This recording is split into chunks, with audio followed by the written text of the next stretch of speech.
rekan media. Jadi hari ini kehadiran kami di sini untuk memberikan keterangan terkait status klien kami ya. Mungkin ada yang mau ditanyakan? Ya, terkait status dulu mungkin. Oh iya, betul bahwa klien kami sejak tanggal 12 Oktober 2021 telah ditetapkan sebagai tersangka oleh pihak Polres Depok. Nah, di sini tersangka dalam pasal 310 dan atau 311 Kitab Undang-Undang Tindak Pidana. Artinya bukan ITE ya. Nah, pada tanggal berapa itu kemarin kita itu ada pemeriksaan tersangka. Kita ke Polres Depok dimintai keterangan dalam kapasitasnya klien saya ini sebagai tersangka. Kita komunikasi, ada hal-hal yang saya pertanyakan terkait penetapan tersangka ini, di mana menurut kami banyak kejanggalan, terkesan dipaksakan atau masih prematur. Salah satunya begini, di sini kan waktu klien kami itu membuat laporan polisi di Polsek Limo itu tidak menyebutkan terlapornya siapa. Artinya laporannya itu dalam proses lidik. Terus yang kedua, kalau mengacu sama itu kan artinya ya yang dicemarkan nama baiknya siapa, begitu loh. Lain halnya terlapornya misalnya Okan Cornelius begitu ya kan, karena kan tidak ada terlapornya. Jadi saya juga sudah melihat video keterangannya Okan. Yang saya tangkap dari video preskon tadi pagi itu bahwa asumsi-asumsi semua, bukan berdasarkan fakta. Saya juga sudah pertanyakan juga sama penyidik bahwa apa yang mendasari ini masih jadi tersangka, karena menurut saya ini masih terlalu prematur, karena dia kutip dari media, iya kan? Nah, pertanyaannya sudah dipanggil gak itu media? Katanya belum, kita sudah kirim tapi belum dipanggil. Kita ini berdasarkan keterangan ahli. Ahli dari mana? Ahli kan dia jawab berdasarkan apa yang kamu tanya, bukan berdasarkan fakta, iya kan? Kalau saya bertanya juga dengan ahli, akan jawabannya juga lain pasti, iya kan? Begitu. Jadi saya ingatkan itu, hari ini masih prematur. Saya bilang kita bisa saja lakukan upaya hukum hasil diskusi, tapi poin garis besarnya sudah saya tangkap, maksud dan tujuannya sudah saya tangkap, begitu. Makanya kita ini lihat ini mau dibawa kemana ini barang, dan kita siap melawan, begitu, dalam artian melakukan upaya hukum. Tapi tergantung dari sana, gitu, tergantung cuaca. Kalau panas cuacanya atau mendung ya kita siap juga mengikuti aja pada prinsipnya, gitu. Karena poinnya kita sudah tangkap, maksud dan tujuannya dari ini, begitu. Oke? Bang, sedikit dong mungkin mereview lagi kembali dari ulang gitu. Ini atas kasus yang mana dan seperti apa gitu. Jadi biar makanya itu saya juga sebenarnya bingung ini. Tersangkanya berdasarkan pasal 310, 311, artinya tindak pidana biasa ya, bukan undang-undang ITE. Acuannya apa nih? Dasarnya apa? Laporan itu. Karena memang bukan saya pengacaranya kan, tapi ini satu kesatuan.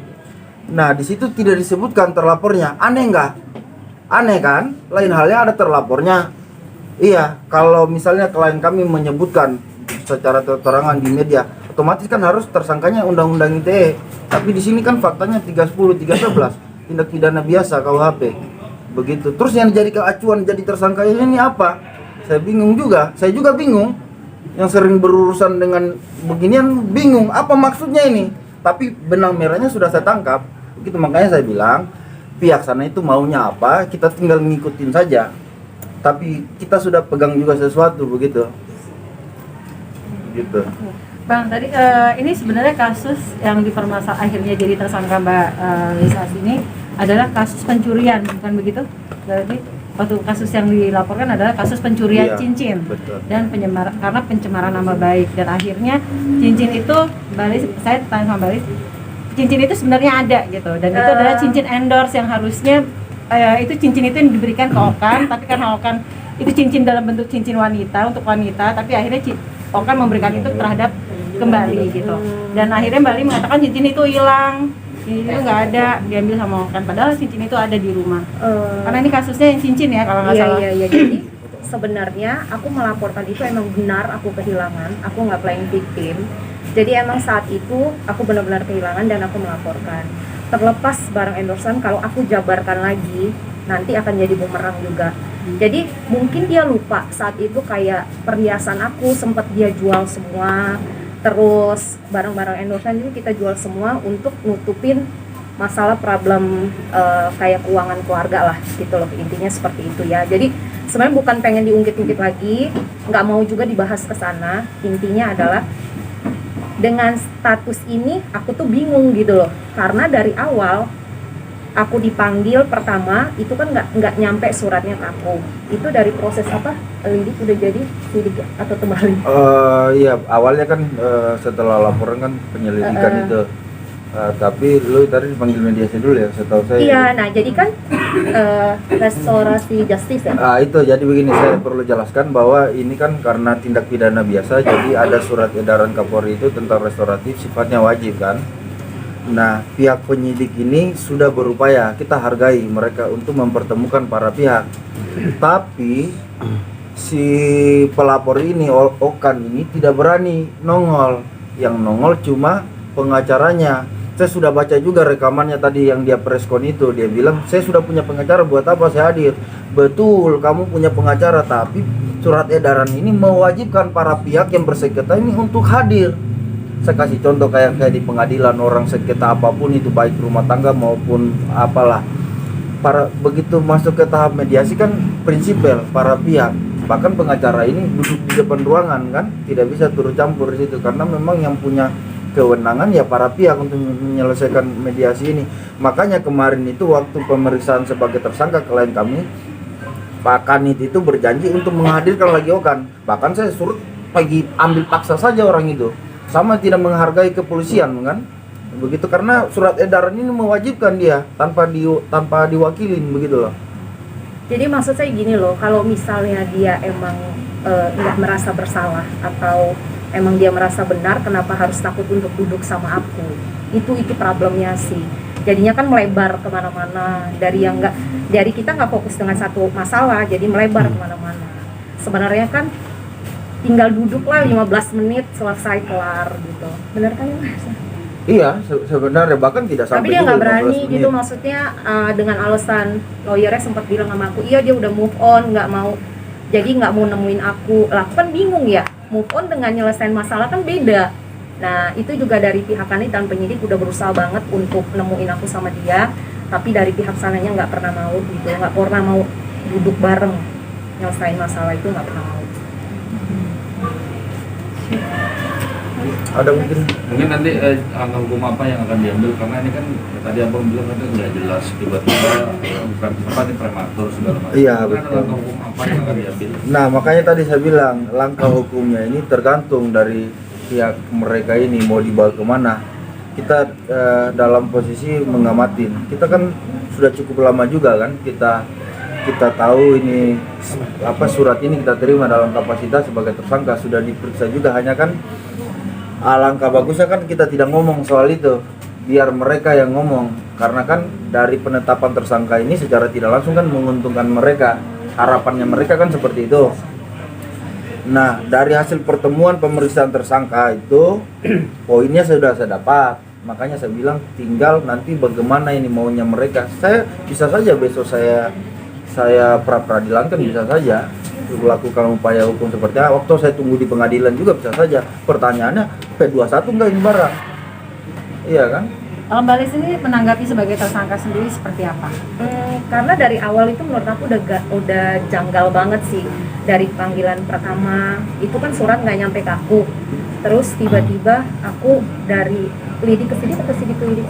Lidik. Oh iya, dari lidik langsung naik ke sidik. Kamu kan bingung pas panggilan kedua. Nah pas panggilan Sudah kedua, tersangka. oh iya, pas panggilan kedua itu aku mau pergi ke dok itu ya ditahan, harus kasih BAP hari itu juga. Nah jadi aku sempat bingung, dan aku tuh udah yang itikat baik gitu loh. Oke, duduk, masalah ini kan udah hampir 2 tahun ya Mbak Mas ya, maksudnya udah hampir 2 tahun, kenapa nggak mau duduk bareng sih gitu loh. Oke, dalam rumah tangga misalnya kan namanya divorce, bercerai, pasti lu ada salah, gua ada salah. gitu. Nggak mungkin kan buat semua yang salah gitu loh.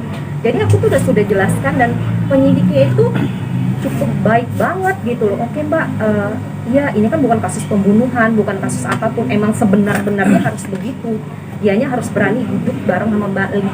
Tapi saya juga udah capek mbak, udah ngomong hampir setiap panggilan itu, tapi dia selalu bilang nggak bisa, gue nggak bisa ketemu sama Li gini bla bla bla gitu. Sampai penyidiknya pun peragain gitu kan gayanya.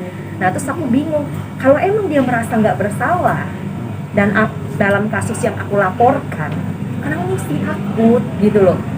Nggak mungkin lah, maksudnya dengan alasan oh lawyernya bilang sama aku udah move on Li, jadi dia nggak mau ketemu sama kamu. Lah kalau dibilang move on, gue juga udah move on gitu loh. Tapi kan ngomong masalah ini selesai, itu problemnya. Jadi makanya aku juga nggak ngerti sampai tiba-tiba nyampe dengan begini. Ada beberapa kejanggalan memang dari awal, dan aku pun udah ngikutin nih dari awal. Oke, aku nggak pakai lawyer, maksudnya supaya di sana pun mau duduk bareng sama aku, jadi aku pun nggak terlalu ngotot gitulah ya kan. Akhirnya ketika aku ditetapkan, ya mau nggak mau aku harus pakai pembela dong, karena itikat baik aku malah disalahgunain. Kali dengan status tersangka ini jadi ngebatasin mobilitas kah? Apa nggak boleh keluar kota? Oh enggak. Jadi begini, karena tindak pidananya dia ini ancamannya di bawah 5 tahun, jadi tidak mensyaratkan untuk ditahan kan, tidak mensyaratkan untuk dia ditahan. Jadi ya memang tidak ada penahanan dalam kasus ini, karena memang di KUHP itu tidak mensyaratkan untuk ditahan, ancaman pidana di bawah 5 tahun. Wajib lapor nggak bang? Enggak juga, wajib lapor juga tidak. Makanya saya bilang kita ngikutin aja ini arahnya mau kemana. Tapi kan Okan bilang tuh tahun depan ya mau close gitu kan. Close apa ya kan? Close the door. Close the door atau apa. Jadi bingung juga, kita makin bingung kan. Kita baca ini kasus tersangkanya ini, atau targetnya cuma sampai di sini aja begitu. Ya kan, kalau kita sangkut-sangkut pautkan kan bisa saja kan. Artinya kalau memang ini barang kan ya tidak bisa langsung berhenti tahun depan ya. Kalau memang dimajukan ini barang kan, mau tidak mau nanti kan dia hadir juga memberikan keterangan sebagai pelapor di pengadilan kan. Gitu. Jadi tidak bisa juga dia bilang, atau memang mau diakhiri begitu. Kalau mau diakhiri, ayo diakhiri baik-baik kan. Penyidik sudah buka ruang, dia bilang kemarin itu waktu penetapan tersangka itu dia akan panggil lagi Okan, dia maksimalkan itu. Harus dia yang ini tanpa diwakilin. Kita hargai itu niat baiknya. Jadi emang aku nunggu momen dia sampai benar-benar bisa duduk gitu face to face gitu sama aku. Jadi jangan disangkut pautkan dengan move on, jangan fokus aja sama masalah ini gitu loh. Kan laki-laki kan harus berani ya ngadepin masalah, intinya itu seperti itu sih. Dirugikan nggak sih dengan status tersangka ini? Ya iyalah ya, pasti dengan kayak gini aja, kayak anak aku, keluarga aku gitu kan, yang nggak tahu jelas gitu kan, pasti why mami kenapa nggak selesai gitu. Itu pasti ada. Kali mungkin sedikit ada nggak sih kayak dengan status ini ada kekhawatiran atau rasa takut Bali juga? Oh jujur ya, kalau khawatir, aku nggak khawatir sama sekali dan nggak takut sama sekali, karena aku bukan yang playing victim ngada-ngada dengan laporan, dan aku juga melaporkan ya emang aku dirugikan gitu loh. Jadi aku melaporkan, emang aku dirugikan dan emang aku kehilangan. Jadi nggak ada tuh aku playing victim istilahnya, oh barang aku nggak hilang terus aku bikin laporan, ya aku kurang kerjaan banget gitu kan, nggak, kurang kerjaan banget sih. Bali, mungkin sedikit nih Bali, tadi sempat Mas Okan juga bilang bahwa Bali ada bukti chatnya dengan tim YouTube-nya dari Mas Okan. Bali banyak ancaman di situ. Banyak mengancam akan membuat Okan hancur sehancur-hancurnya. Nah, jadi ini saya jelaskan, karena kebetulan itu juga bukti itu dia jadikan salah satu alat bukti di dalam kasus ini. Tapi cuma sepotong aja itu. Dia itu kan omongannya itu panjang. Dalam konteks jadi gini, sebenarnya kalau dibahas lagi mundur-mundur itu nggak akan selesai. Dalam konteks apa saya ngomong seperti itu, dan apa tadi katanya intinya apa? Mengancam, Nah, mengancam membuat, itu jadi kayak cuman aku juga disempet dikasih tahu sama penyidik, cuman sepenggal gitu. Penyidiknya pun nanya sama aku. Ini pun aku sudah tanya loh Mbak Li sama Mas Okan, kenapa nggak ada kata-kata di atasnya? Terus aku tanya ini dari mana? Ini dari si Denny tim YouTube. Nah, aku bilang ini aku marahnya karena apa ini gitu loh. Apa masalah YouTube atau masalah apa gitu. Kalau secara langsung ngancem, ya buat apa? Terus kenapa aku diizinkan untuk menghancurkan hidup dia gitu loh. Nah, tapi kalau dalam konteks hukumnya tidak ada sangkut pautnya itu chat itu dengan pencemaran nama baik, karena kan sudah ada kesepakatan bersama itu beberapa menteri dalam artian yang sifatnya privat itu tidak dapat dikategorikan pencemaran nama baik begitu. Nah, mereka ini paksakan itu jadi alat bukti, jadi mau dibuat seolah-olah begitulah yang sebenarnya tidak ada sangkut pautnya. Jadi fokusnya itu udah melebar kemana-mana, yang lama-lama jadi disebutin. Aku juga bisa. Jadi aku ada sempet nonton YouTube, permintaan dia katanya 2 ya. Aku minta maaf dan harus ceritain sebenar-benarnya. Ya kalau mau aku ceritain sebenar-benarnya itu nggak akan bisa merubah apapun. Ya emang begitu cerita sebenarnya, faktanya. Barang aku dikeluarkan semua, aku yang nyusunin dalam dus, aku keluar dari rumah, itu nggak akan aku lupa gitu loh. Mau diputar ceritanya kayak mana, itulah yang terjadi gitu loh. Emang barang aku hilang. Oke. Tapi barangnya kondisinya ada kan, Mbak? Masih ada. Enggak, jadi emang aku kehilangan itu tas sama cincin, nah tapi dipulangin ke penyidik gitu loh. Jadi emang sempat dipulangin tapi tas itu enggak. Kasus itu kan berhenti karena supir pribadi aku kan sempat aku Saksi yang jadi saksinya jadi dia. saksi aku itu jadi kayak ngebalik ketika aku pecat gitu loh, makanya kasus itu berhenti. Tapi kan kalau kita ceritain mundur-mundur lagi nggak akan selesai gitu loh. Intinya itu cuma satu, duduk harus berani ngadepin masalah. Ya udah, lu maunya apa? Ngomong langsung ke gua gitu loh, face to face. Aku bilang kok sama penyidik, jika dalam rumah tangga aku dulu aku pernah melakukan salah, aku minta maaf. Masalah dia melakukan apapun terhadap aku sudah maafkan karena aku udah nggak di sana Mbak gitu, aku udah nggak fokus ke masalah dia. Oke. Red? Ini Batara satu lagi. Kali mungkin tadi menjelaskan terlihat berkaca-kaca, mungkin sepertinya sedih gitu. Apa sih? Sedih sih pastilah ya, maksudnya udah selama hampir 2 tahun nggak selesai. Lu dari pengadilan gugat aku cerai, ngindar terus, nggak pernah berani ketemu. Kenapa gitu loh?